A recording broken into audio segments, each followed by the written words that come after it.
boleh berhenti untuk beristirahat, namun jangan menyerah. Teman-teman yang berbahagia, perjuangan hidup juga membutuhkan rehat. Luangkan waktu sejenak untuk mengumpulkan tenaga dan mengasah diri agar kita bisa kembali berjuang menghadapi berbagai macam masalah hidup yang mendatang. Ibarat gergaji nih, bila dipakai terus-menerus menebang pohon dalam waktu yang lama, ia akan menjadi tumpul. Jika dipaksakan bekerja, gergaji itu tidak bisa bekerja secara optimal atau malah bisa jadi rusak. So, beristirahatlah sejenak untuk mengasah kembali gergaji itu hingga kembali tajam. Begitu pula dengan kita. Apabila tubuh ini kita paksakan terus-menerus berjuang menghadapi masalah hidup, maka pikiran dan tubuh kita itu menjadi lelah. Hati juga letih. Bila kita memaksakan untuk terus berjalan, bisa-bisa kita menjadi sakit atau malah kehilangan semangat secara permanen. Dan ujung-ujungnya malah menyerah.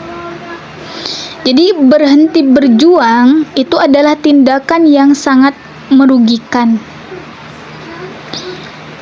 Kenapa? Sebab kita telah melupakan tentang tujuan mulia yang telah kita bangun. Mengabaikan biaya dan segala tenaga yang telah dihabiskan, tidak peduli seberapa besar perjuangan yang telah dilalui. Meski akhirnya kita tahu bahwa terus berjuang memang tidak menjamin keberhasilan. Tetapi ketika kita menyerah nih, ya, kita udah capek, kita udahlah menyerah aja, maka kegagalan itu merupakan satu hal yang pasti. Sungguh sia-sia jika kita memilih untuk menyerah.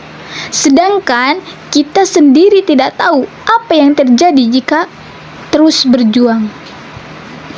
Mungkin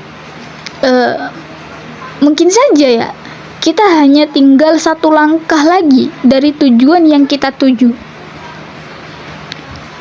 Bagaimana jadinya jika kaum muslim ini ya menyerah ketika perang Badar pecah karena kalah jumlah? Mungkin saat itu jumlah tentara muslimin hanya sekitar 300 orang dengan senjata yang terbatas.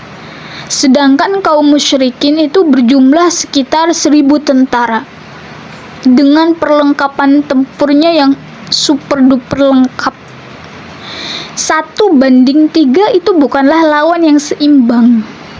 Meski demikian, kaum muslimin tetap yakin bahwa Allah itu akan menolong mereka. Jikapun mereka kalah, maka predikat syahid akan mereka dapatkan. Disertai besarnya tekad dan perjuangan Rasulullah SAW dan para sahabat, akhirnya Allah memberikan kemenangan pada umat Islam. Kaum muslimin pun bersyukur dan bergembira karena Allah telah memberikan kemenangan atas perjuangan yang mereka lakukan.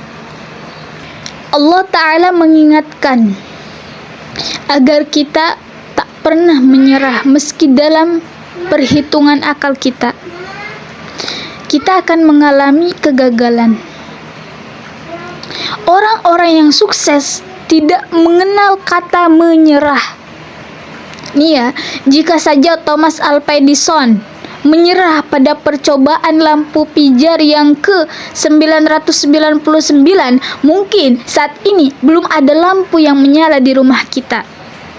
Kalau saja Alexander Graham Bell berhenti pada tuntutan hak paten yang ke-599, maka gelar penemu telepon tidak akan pernah bersanding dengan namanya.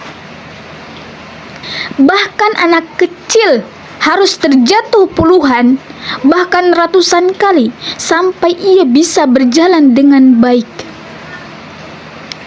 Petinju profesional juga harus merasakan banyaknya pukulan mendarat di wajahnya. Agar apa? Agar mendapat gelar jawara. Jadi teman-teman, sukses itu akan mendatangi mereka yang tidak pernah menyerah dalam berjuang. Mereka akan mendapatkannya tidak dengan mudah.